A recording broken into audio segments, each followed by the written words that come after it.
Salam əziz abituriyentlər, hər birinizi xoş gördük. İkinci şans imtahanına demək olar ki, az qalıb və ortada belə bir məsələ var. İkinci şansa düşəcək suallar məsələsi. Baxın, prototip olaraq sizlər üçün məlumat verəcəyim suallar, belə deyim, sizlər üçün 12-14 arası belə deyim, tarixdən məlumatınız olacaq. Həm ikinci qruplar üçün, həm üç üçün. Düşə biləcək mövzuların prioritet yaxınlaşmasını mən sizə izah edəcəm. Əsasən qədim dövrdən zaten bilinir ki, bir sual mütləq şəkildə düşür. Bunu belə qeyd edeyim, qədim dövrü, bunu belə götürək. Qədim dövrdən əlavə, tayfa birlikləri və dövlət qurumları və dövlətlər bunu götürürük və burada bizə düşə biləcək suallar arasında ən optimalı Atropatena, Albaniya və Manna ola bilər. Niyə bunları qeyd edirəm? Çünki Manna dövləti ilk yaranan, ərazimizdə ilk yaranan cənubu əhatə eləsə belə, müəyyən mənada şimala doğru yönəlsə belə, əsas Mannadır və ondan sonra Atropatenanı da Atropatla bağlıdır. Nəyə görə sual düşə bilər? Və Albaniya dövlətindən isə Roma dövründən sual düşə bilər. Niyə Roma dövrü? Çünki Roma dövrü çox təlatümlü və maraqlı dövrdür. Oradan suallar verilməyi daha mümkün variantdır. Yəni, üç dövləti də qeyd edirik və oradakı dövrlərə yaxınlaşma tərzimizi hər zaman fərqləndirməyə çalışırıq. Keçdik növbətisinə. Azərbaycan 3-11-ci əsrlər. Bunu qeyd edərkən bizdə hansı dövlət formaları düşə bilər? Baxın, dediyimiz kimi Atropatena, Albaniyanı da qeyd edirik, Mannanı da qeyd elədik. Bu iki sualı keçdik və gəldik feodal dövlətlərinə. Feodal dövlətləri mütləq şəkildə düşəcək. Yəni, buna etirazsız yanaşa bilərsiniz ki, əlaqələndirmə ilə də olsa düşəcək. Belə deyək də, məsəl üçün, Azərbaycan tarixindəki feodal dövlətlərdən hər hansı birini ümumi tarixdəki eyni hadisə ilə bağlılığı olan bir dövlətlə qarşılıqlı şəkildə düşə bilər. Və bundan əlavə bu dövrün mədəniyyətinin düşmə ehtimalı da var. Yəni, buna diqqət edin, bu dövrün mədəniyyəti düşə bilər, ehtimal böyükdür. Və keçirik növbəti Azərbaycan 11-15-ci əsrlərə. Burada artıq bölmə üzrə mən sizə sualların tipik formasını göstərəcəm və inanıram ki, sizlər üçün ən böyük dəstəyi verilmiş ola bilərəm. Burada ən maraqlı bizə olan Monqolların Azərbaycana yürüşüdür. Hələ ki, Azərbaycan tarixindən davam edir, gözəl insanlar və Monqol yürüşlərindən də düşmə ehtimalı var. Keçirik növbəti bir dövlətə. Burada artıq biz qarşılıqlı şəkildə bunu bilək. Ağqoyunlu, Qaraqoyunlu ikisi bir yerdədir. Yəni, hər hansısa birindən düşə bilər. Amma ən çox nədən düşə bilər? Ağqoyunludan düşsə, ən çox Trabzon məsələsindən düşəcək. Düşmə ehtimalı olan Trabzon məsələsi mütləq şəkildə. Qaraqoyunlu dövlətindən düşsə isə, burada artıq Cəlalilərlə olan problemlərlə bağlı düşəcək. Yəni, buna diqqət edin və ya Şirvanşahlarla olan problemləri. Amma Qaraqoyunlu tayfa ittifaqı kimi. Bunları da qəbul edədiyimiz kimi keçirik növbətisinə. Növbəti sualımız Səfəvi Osmanlı, mütləq Səfəvi Osmanlı münasibətindən düşəcək. Əsas da müqavilələr. Yəni, buna diqqət edin, müqavilələrdən mütləq düşəcək. Səfəvi Osmanlı müqaviləsindən. Azərbaycan tarixindən bu şəkildə izah edirəm ki, yəni ümumi sualları sizə açıqlayacağım və bundan əlavə yeni tarixdən də deyəcəm ki, hansı sualların düşmə ehtimalı daha böyükdür və bu artıq sizin üçün bir prioritet təşkil edəcək. Və belə deyim, ən əsas həmişə Səfəvi dövlətində nələr düşür? Səfəvi dövlətində ya Şah 1-ci İsmail və ya 1-ci Təhmasib və ən sonda isə Şah 1-ci Abbas. Yəni, üç əsas elementar sual düşə bilər. Keçirik növbətisinə. Növbəti artıq, belə deyim ki, Azərbaycan torpaqları uğrunda Rus-Osmanlı müharibəsi deyilir. Rus-Osmanlı müharibəsinə Nadir xanın yanaşmasından və Nadir Şahın yanaşmasından bu da suallar arasında ola bilər. Yəni, burada bu dövrü belə xarakterizə edir.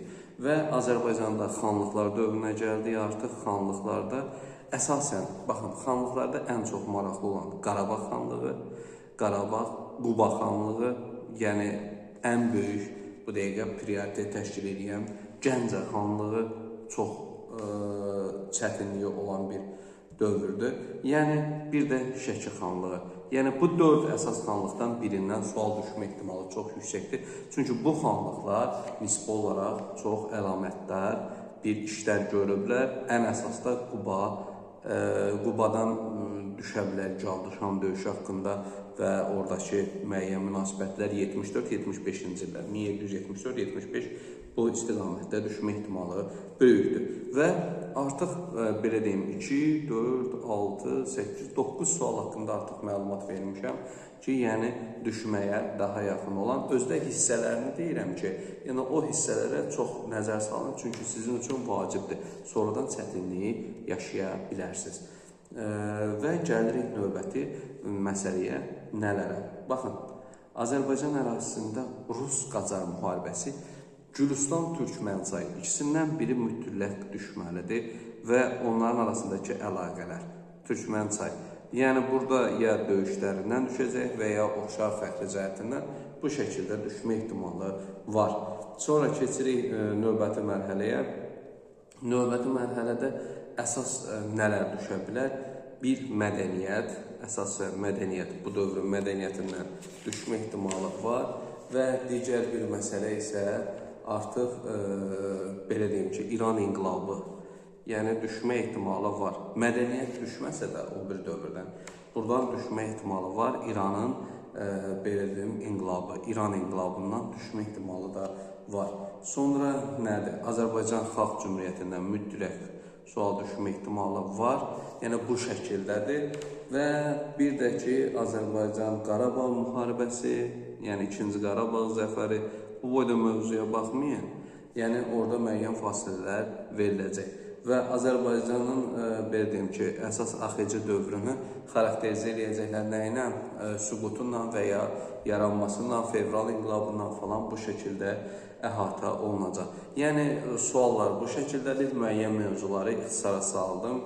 Əsas yəni ehtiyac yoxdur, formal müstəqilliyin ləğvidir, Sovet rejiminə qarşı xalq hərəkatıdır. Bu mövzulara heç gərək yoxdur. Yəni bir də Azərbaycanda Sovet hökumətinin iqtisadi tədbirlərinə buna da heç gərək yoxdur. Oxumasanız da onlar ehtiyac görmür.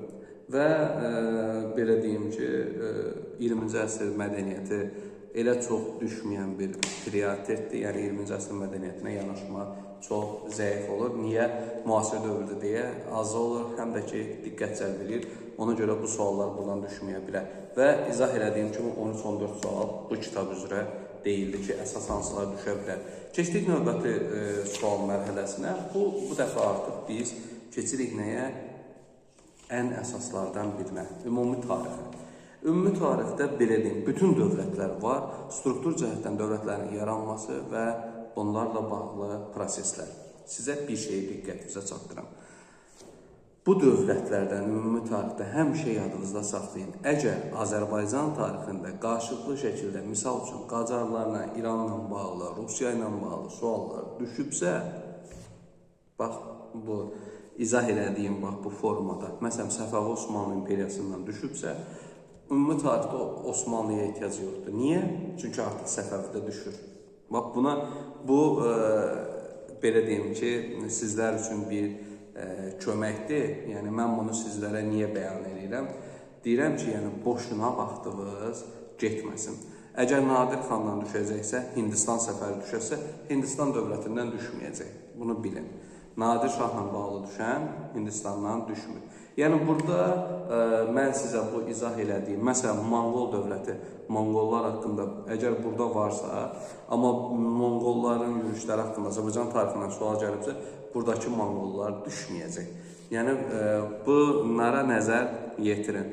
Yəni, görəcəksiniz, sualların formatı zaten həmişə eynidir, amma uşaqlar çox vaxt diqqət eləmir. Siz sınaqlara gedirsiniz, sınaqlarda fikir versəniz, mən deyənlərin hamısının şahidi olarsınız. Dimin sınaqlarında bu şeylərə diqqət olunur. Nəyə? Azərbaycan tarixindən əgər xarici dövlətlərdən hansısa biri verilibsə, o dövlətin ümumi tarix formasında sualı olmur. Baxın, məsələn, İngiltərə Azərbaycanla hər hansısa bir layihədə birləşibsə, bu haqda məlumat verilibsə, deməli, o dövlətdən sual düşməyəcək. Baxın, indi burada mən məsəl üçün sizə izah eləmişəm, deyək ki, Monqollar. Monqol dövləti düşməyəcək. Bir sual. Osmanlı, o da düşməyəcək. Rusiya düşməyəcək. İran düşməyəcək. Bu 4 dənə dövlət artıq çıxır birbaşa olaraq. Və Osmanlı da yerinə Türkiyənin yaranmasından, əgər Osmanlı ilə bağlı verilsə, Türkiyə ilə bağlı sual gəlməyəcək. Buna əmin ola bilərsiniz. Və bu sualları qısaltma şəklində gəlirəm ki, sizlər üçün ayan olsun. Növbəti birinci bölmədən ən çox həmişə çaşdırıcı suallar deyəcəm sizə Misir və Çin. Bu dövlətlərdən verilir. Həmişə birinci bölmədən Misir ya da Çin. Bu dövlətlərin birindən sual düşür. Keçirik. Yunanistan, Makedoniya, Qədim Roma deyəndə, əgər Albaniyanı versələr, baxın, Azərbaycan tarixində Albaniya verilsə, Roma dövləti düşməyəcək. Yəni, o bölməni unudacaqsınız. Və Romadan düşüb-düşməməyi çox zəifdir düşməyi. Çünki burada Albaniya Atropatena veriləndə artıq Romaya çox da gərək duyulmayacaq. Və keçirik növbəti Türk, belə deyək də, xaqanlığı, imperatorluğu hamısından ümumilikdə götürəndə ən çox hansı düşə bilər? Ən böyük ehtimal Qərbi Hun imperatorluğudur. Bunun sualı düşə bilər. Bir də Xəzər.